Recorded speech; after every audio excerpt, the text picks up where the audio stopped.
I have been a non-plant-based chef for about almost since 19 years old. I was actually doing training, and then I was in the industry for since I was 21.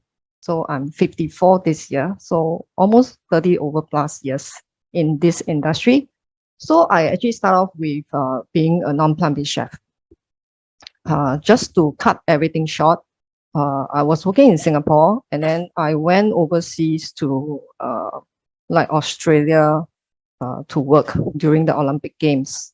So there was an incident in the hotel in here, that there was this charity event that we actually need to do for Princess Diana, for a charity event. But the unfortunate thing is that she actually passed away. But this charity event actually need to go on. So at that time, my chef actually told me to, go and kill live lobster, meaning you actually got to quickly blanch them in boiling water for about 10 seconds and then shock them into ice water. So I actually told him I didn't want to do it because I'm a Buddhist myself, and then I don't like to kill live things at that time. But everybody was so busy, so he said, you have no choice, you have to go and do it. So I actually went.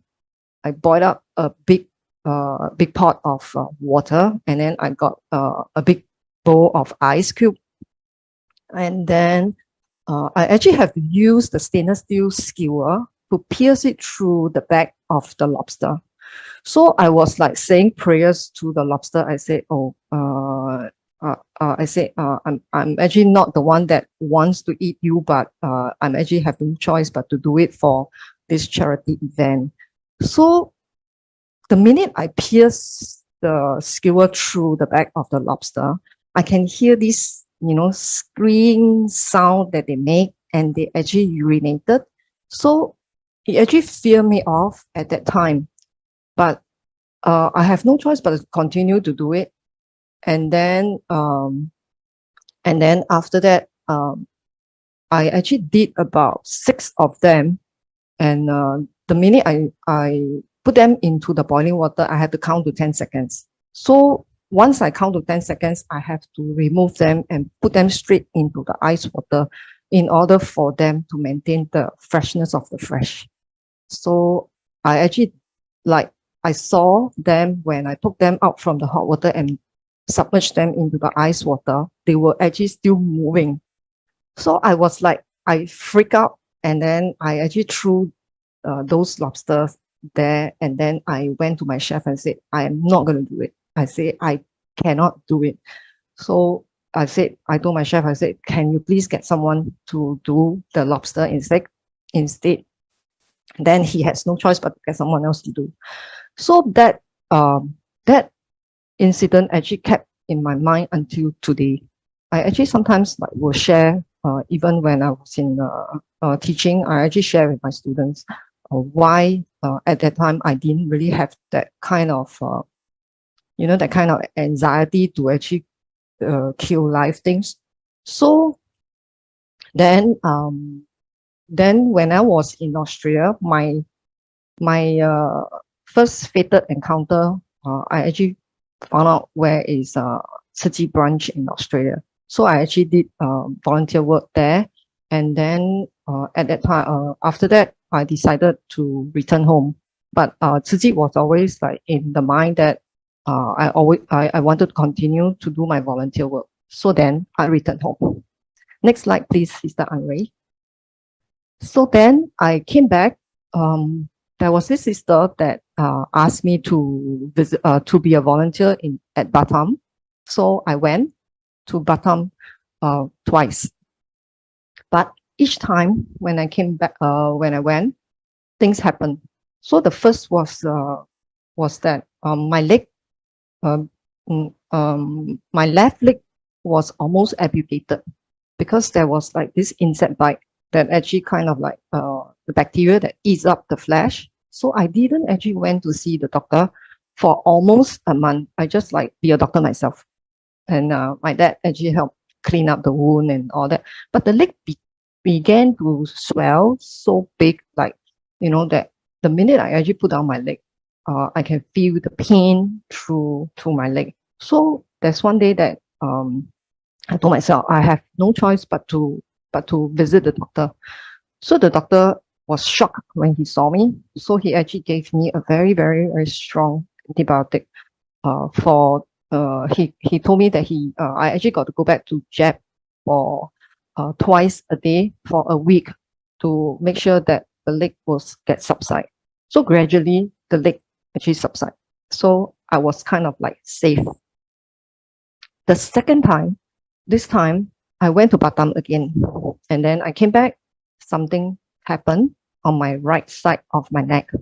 So I went through a lot of tests, and the doctor and nurses, they didn't find out anything. What was the cause? So that day, I just something was telling me, oh, maybe I should just go to Tzu Chi branch in Singapore to visit one of the sister and ask for second opinion from a doctor. So in the taxi, I told myself, I think maybe it's the calling that I actually need to be a vegetarian. Because at that time, I told myself, oh, what if, because I'm a chef, right? So I actually have to taste a lot of food, and then I have to create dishes. And then, but at that time, I was thinking to myself, maybe it's a calling that I need to be a vegetarian, because things happen. And then I was sick. I was like very sick. And then like my family, my parents especially, were worried. So I told myself, okay, it's the calling. I told myself, I said, okay, now, as from now, I'm going to be a vegetarian. And then when I went to City branch, I took out my shoe, and then before I even stepped in to the branch to look for the sister, we have this picture. You saw this picture right now, right? So we have this picture where Master stays, and there was a crowd that actually flowed through. It says in Chinese, 要吃素. I was shocked, and then the crowd just disappeared after, and I was like, I have goose pimple all over my body. And then my brother at that time, he was a staff, so he came down. He said, oh, the sister said that you better be a vegetarian. So I said, I actually decided to be a vegetarian. Okay, so that was the turning point for me to be a vegetarian. Next slide, please. Okay, so then I was like, I'm a vegetarian, but then I have to still handle a lot of meat dishes, and I have to actually juggle between, like, when I taste food and things like that. I actually taste them, but I don't swallow, because I have to do all the seasoning and to do adjustments on the dishes. So I actually quit from the industry, being an industry chef, and then went into education. Wanted to teach the younger generations to learn about this skill, and then hope that more youngsters can be in this F&B industry. So when I was in school, I was in Temasek Poly for 15 years. So during, the students actually, they have to do cooking like tests during their practical tests. I actually have to taste their food. So I have like a little bin next to me. I have water next to me, and I have a big whole roll of tissue next to me. So students, when some of the students that come to me and let me taste their food, I actually have to spill out. So they ask me, chef, why my food is not nice? I said, no, I'm actually a vegetarian. I taste your food, but I don't swallow. Then they were like kind of like puzzled. So they always ask me, because I have many batches of students, right? So every batch, they will like tell their next their juniors and say, oh, this chef, Chef Joyce, she's very fierce. The rest of chef, some of them are very fierce, blah blah blah, so on and so forth. So but they are very curious is one thing, because the rest of my colleagues, they were non-vegetarian. I'm the only vegetarian chef in the school. So every time when they are working with me, they will say, "Chef, why do you want to be a vegetarian?" Then I I look at them, I say, "Why don't you be a vegetarian?"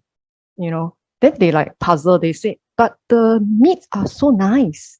When you cook them, they are so nice, blah, blah, blah." I say, "Yes, nice, but they are only nice for the 3 seconds in your mouth. The next thing, it is the same the next day." Then they kind of like, they understand, yeah, but they will still feel that is nice. So I told them, I said, well, for these 30 over years, I think I have enough. So I think it's time for me to actually move on to being a vegetarian, because I told them I was like sick, and what is the reason. So during that time in school for 15 years, um, I actually came to a stage whereby I told myself, is this going to be for the rest of my life? Yes, it's true. It's a career that I have to make money to sustain. But is this what I want to the end of the day? So I asked myself, yeah. And then because we need to deal with a lot of meat in schools and things like that. So I will have to actually place down the orders in to purchase them.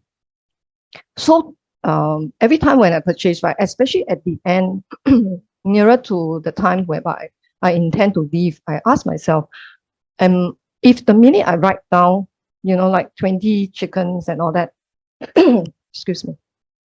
So these 20 chickens will actually die in my hand. Yeah, because most of the time we use fresh chicken in the school, and then I actually have to butcher them and pass it to some of my other colleagues to use it. So I was in a dilemma stage. Next slide, please. So then I was in this dilemma stage whereby, especially 2012, nearer to the end, because 2013 we actually had this water repentance sutra. I was like kind of, I felt myself enter into this depression stage, whereby um, I this part of me, I actually have to survive because I need to bring money back. The other part of me that I actually wanted to quit from this being a non-plant-based chef. So my director spoke to me. She said, maybe you take like 8 months off from your job, and then to just go and relax and then do what you want to do. Then I told her, I said, I don't think this is the best solution. So then I told her, say that I will quit. So okay, I quit. I was also a seed for this water repentance sutra. So I quit my job. Then I actually went to the Singapore branch to conduct plant-based classes over there. And then also at the same time, I do my duty as a seed to actually went through with all the volunteers during this water repentance sutra. And then also at that time, I wanted to get more people to adopt a plant-based diet. Yeah, so that was me. Okay, next slide, please. So this was done by one of the sister, she and her husband. So they took these pictures, and this one of the pictures, the 七月吉祥. Actually, it was on the poster for this our 七月吉祥月 the festival. Next slide, please. Okay, no choice because of a huge pay cut, right? From not having a very stable income. So I actually returned back to workforce. So I returned to school, but I was not happy. Not happy in a way, not happy in a way to handle those those meat and all those things. But I'm very, very happy with my students because during my time with my students in school, right, I don't only teach them about cooking. I also share with them uh, the plant-based cuisines because I actually fight for the opportunity to serve the plant-based food in the restaurant and also in the cafe. So the feedback was actually very good. And I also noticed that there was this teenager. He was about maybe 18, 19. He will always go to the restaurant about at least 3 times a week just to have the vegetarian meals. I believe that he was a vegetarian at the time.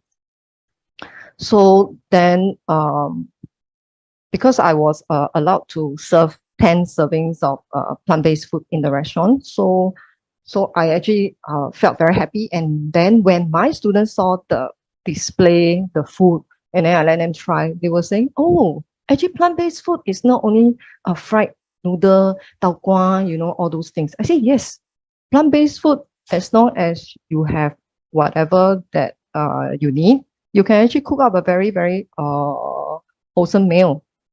And then they were like inspired. Yeah. So then I actually, in school, I actually implemented many eco projects, like, for example, like food waste, to get the school to purchase a food waste machine to actually put it at our kitchen, so that in order for us to recycle the food waste. But school being school, when it's money concerned, they will like, maybe you can think of something else. So what I did was I actually got my students, like the food waste, we actually went to the back of like a herbs garden. We actually make the soil, like the compost, then we make them into soil ourselves. So then I I told myself, I think it's time that I actually need to find my final destination. Okay, so then in 2019, I left TP, but no regrets. Next slide, please.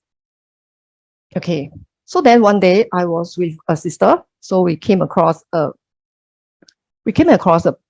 magazine. So she passed me the magazine, a vegetarian magazine. Then I took a look, and then I flipped through, flip to the last page. So I saw this place, this Everson Resort.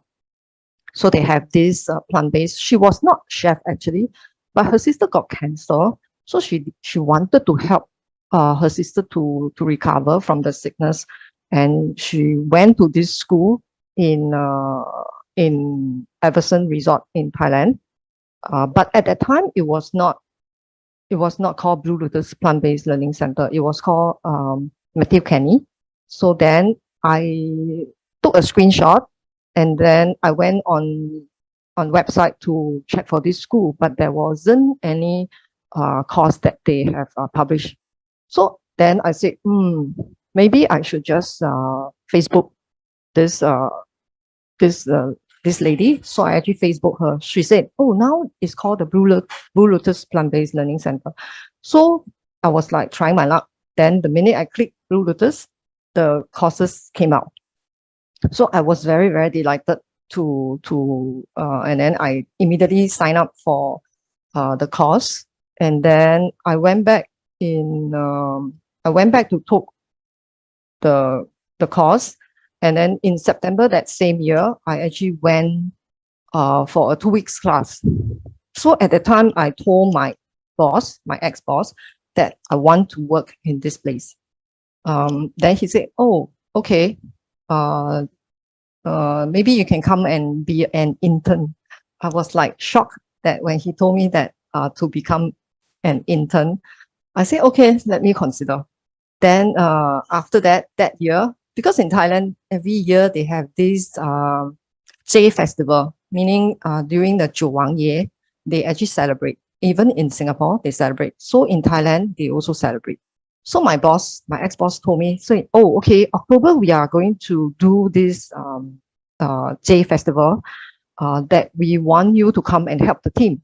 Then I said, "Yeah, sure, no problem." But the thing is that when I saw my calendar, it actually crashed with my first day of the new term.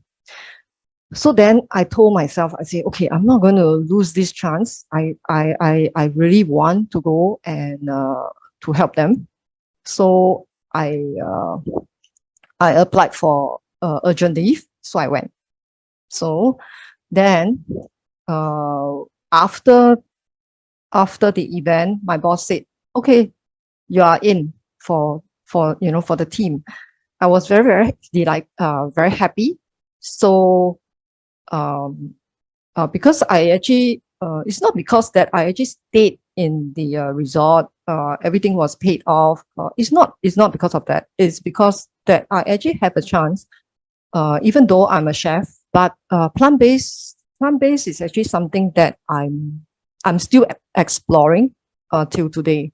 Because plant-based, even though that there is a lot of varieties of ingredients in the world, but there are a lot of things that I'm still learning and still exploring at the even until today.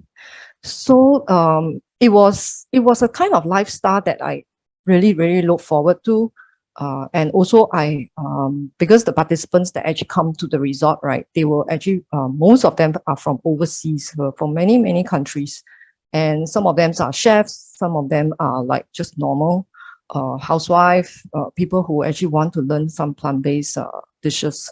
And also, I also learned from my Thai colleagues and another chef who is Colombian. She's a pastry chef. So I actually learned from them a lot. Yeah, I also understand Thailand culture better.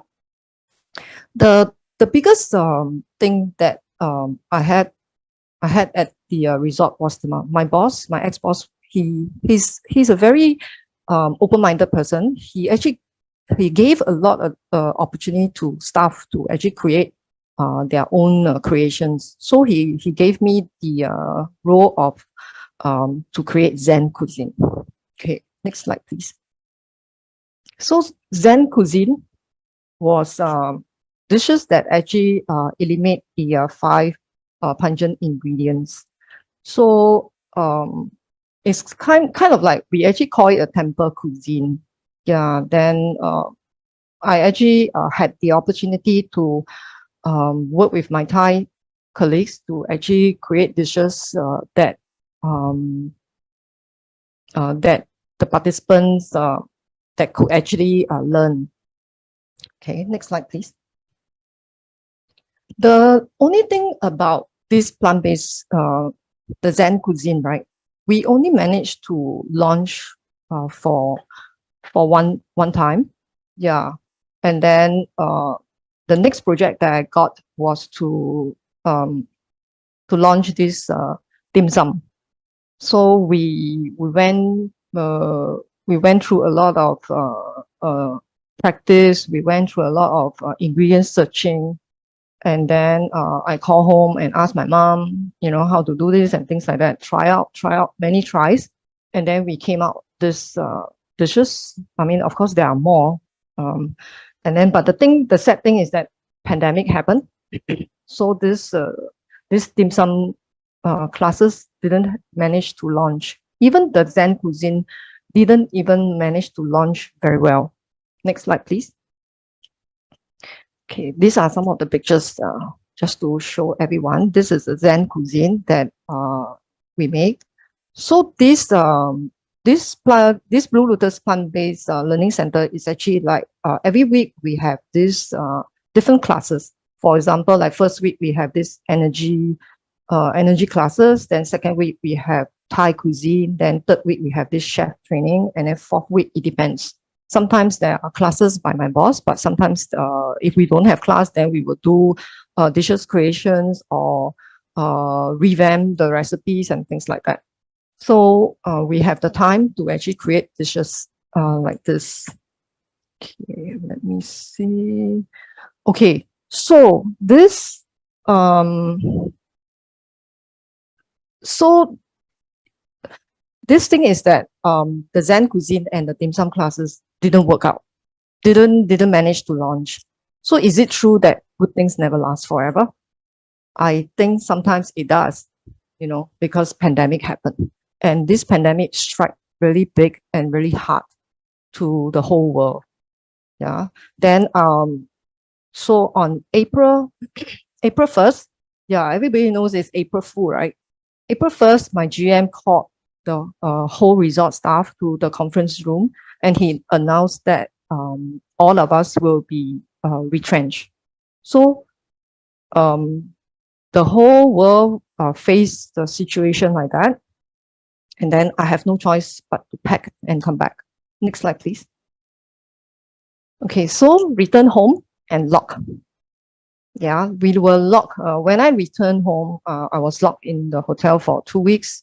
So a lot of people say that they were like bored for 2 weeks, right? But thank God is that we have a lot of online sessions whereby Tzu Chi has a lot of sharing, like different sharings by other countries, and also by our own Singapore. We have programs that actually line up. I was not bored at that time because I was like busy looking for jobs, and I know nothing much will happen. But the good thing is that the 2 weeks was quite fulfillment because we have a lot of sharings to hear and things like that. So when I came back, what did I do? Okay, I actually like helped.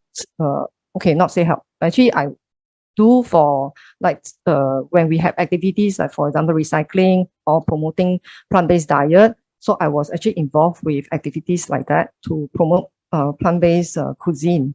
So these are some of the dishes that I did with my students. So we actually have them display at the our youth center for at that time we have what was that? At the time we have actually visitors actually came to visit. So we actually have this for display. Next slide, please. So these are some of the dishes. Then when they pass by the booth, right, I actually have to explain to them, and then they always ask me, is this real? Can this be eaten? I say they are real. They are made by real ingredients, but they can't be eaten because it's like, you display them for many hours outside, so they can't be eaten at the time. Okay, next slide, please. Okay, so what else do I do when I come back? Okay, I also conduct classes. No doubt, not a lot, but there's some classes going on. So I actually conduct classes, and then during my free time, I do breads. I even lately went to Chiang Mai to learn about how to make tofu, and also how to make miso from two Japanese who actually owns kind of like a cafe, plant-based cafe in Chiang Mai. So I was very inspired by their food because everything that they did there, they were all handmade by themselves. So I'm also hoping that I still in contact with them, and I'm hoping that they will conduct more classes in the future so that I can return and to learn more, because it's really very inspiring. Because when we make the tofu and the miso, right? After the class, we actually taste the tofu, the tofu that we make with the dishes that they cook. It's just very simple dishes, but it tastes so 100% original because there is no added whatever soya sauce or things like that. It's just natural from the soybean itself. And then miso, of course, the owner, she make many misos, like maybe the miso comes from 2016, 2017, 1819, 2020, and then so on and so forth. So we tasted different years of miso, and then especially the chickpea miso. Until now, I still can remember the flavor. Yeah, it's very nice, the chickpea miso. So when I came back, I was very inspired, and I did 3 types of miso myself. So I'm just waiting for them to mature. Okay, right. Next slide, please. Okay, like I said, I conduct plant-based classes at a learning studio. So far, we have classes on like local dishes and Japanese dishes like sushi and things like that. So they were the students actually have to make themselves. Yeah. So I will show them, and then I make in a class together with them. So far, we have about 11 to 12 groups of students. So each group I told them, I said, I'm going to quit from the group, but I will open up like a private group together with all these people who are plant-based or non-plant-based. So I actually invited them to join the group, but there's no obligation. So far in this chat group, right, we have about 60 plus people in this chat room. So we share plant-based ideas, we share plant-based like wherever there are places where other studio do plant-based cuisine, we actually share information. So far, so good, this group. Yeah. So they always they were asking, oh, chef, can you please, like, what you say, can you please like conduct classes overseas, bring us to like maybe Thailand to learn cooking classes and things like that. I say, okay, let me figure it out and then try to work out a plan. All right. Okay. Next slide, please. Okay, so my last but not least, but just to share with everybody, to me, it's like learning is every day. Even though right now I'm kind of like quite free at the moment. Yeah. So I hope that things will change gradually. Sometimes resting is not like, okay, there's no income, but I'm not a person that actually spend a lot of money. So most of the time I eat at home. Yeah, I stay at home and do my breads and do my other stuff. I also do artworks and things like that. So even though I said that, oh yeah, I want to do this, I want to do that, I want to make soap, I want to do, many other things. But every time when I say I want to do, right, but I never have enough time to do. So 24 hours doesn't seem to be to be enough. Yeah, so hope that things will work out. Okay, and then I tell myself each day is a learning day, and I always think that I'm not the best chef. Okay, nobody is the best chef. The best chefs are our mothers. They cook the best dishes. Okay, so and then I learn and I pick up new knowledge, especially things that I want to explore, like Japanese cuisine, which I'm very interested in. And also, when you learn something, right, you actually need to share with others so that this knowledge can be passed on. It's not that you actually keep them with you because you can't bring them with you. You have to actually pass the knowledge on to others. Okay, and then of course, when I conduct classes, I need to make the participant happy. So make them happy and they will stay with you. Okay, the last slide of the talk today, of the sharing today. Okay, my greatest wish is to learn from Master Jin Kwang, who is a Japanese, a Korean non-chef. She's not a chef, but I saw her video on the dishes that she make, right? My God, it's really, is really like out of the world. Even the famous chef in the world, they actually went to Korea and learned from her, and they were amazed by her dishes. So my dream and my hope is that I have the opportunity to actually learn from her, and the next is to help master to encourage more people to adopt a plant-based cuisine, and also to volunteers and also to outsiders. And then the next wish is to be on Thai cooking show one of these days. And then the last but not least, I hope to have my own little cafe, just to plant my own things and then to cook dishes for other people to try. 感恩 for listening. Thank you very much.